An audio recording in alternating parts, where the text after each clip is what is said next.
Non, cette information est fausse. Ce n'est pas que le président Kabila ne peut pas rencontrer le président Kagame, mais c'est que hier, à Kampala, le président Kabila n'a pas eu une rencontre avec le président Kagame en tête à tête. Ils se sont vus, mais dans la salle, aux côtés d'autres chefs d'État. Le seul tête-à-tête qui a été signalé, c'est celui entre le président Kagame et le président Kikwete de Tanzanie. Donc, c'était une information non fondée. Monsieur le ministre, que retenir de cette rencontre d'hier, justement, d'avantageux pour la RDC? Beaucoup de choses peuvent être retenues de ce sommet de Kampala.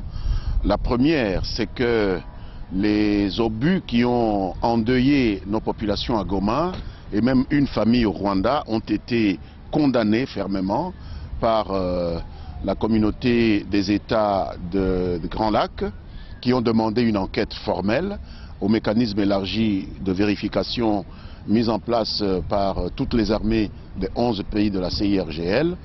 Nous savons que le M23 a été déjà présenté par les enquêteurs de la MONUSCO comme auteur de ces tirs, aussi bien contre le Congo que contre le Rwanda, pour provoquer une esclandre entre les deux pays. Nous ne doutons pas que l'enquête du mécanisme élargi de vérification aboutisse aux mêmes conclusions, et à ce moment-là, nous attendons des sanctions très fermes de la part de tous les États membres de la CIRGL. Et nous avons été heureux d'entendre les autorités rwandaises dire qu'elles tiendront à faire payer ce crime à qui que ce soit qui l'aurait commis, c'est-à-dire même si c'est le M23. Nous sommes très curieux de voir cela dans la réalité. L'autre élément qui retient notre attention à la fin de ce sommet, c'est que le M23 a été appelé avec beaucoup d'insistance. On lui a ordonné de cesser toute action militaire. On lui a ordonné par les chefs d'État de cesser de remettre en cause la légitimité des institutions en place en République démocratique du Congo, que les chefs d'État de la région ont qualifié d'institutions légitimes à la tête de la RDC. C'est très important pour nous parce que cela permet de remettre un peu de l'ordre dans les idées de certains Congolais qui vont jusqu'à croire que notre gouvernement, notre président serait à légitimité contestée par la communauté internationale. Voilà un démenti bien cinglant. Ce sommet est aussi intéressant en ce qu'il a enjoint la brigade internationale de la MONUSCO à maintenir la pression sur le M23 pour que celui-ci cesse ses activités militaires.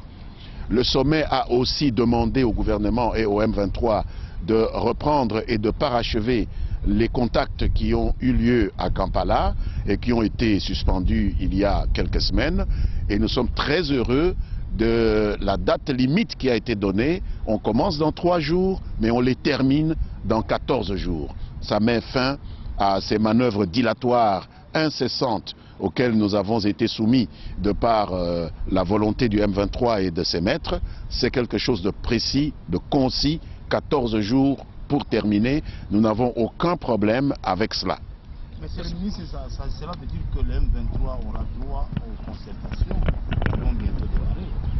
Je ne sais pas où vous ramassez cela. Le M23 n'est pas invité aux concertations. Il y a bien une concertation avec le M23 vis-à-vis de sa propre spécificité, d'un groupe antinational, d'un groupe criminel, bien que composé de nationaux, mais un groupe composé également d'éléments criminels. C'est pourquoi la négociation avec lui, avec ce mouvement, se tient à l'extérieur et avec la facilitation de l'extérieur. Par contre, les concertations sont un momentum de conciliation et de construction de la cohésion entre des forces patriotiques, qu'elles soient dans la majorité ou dans l'opposition.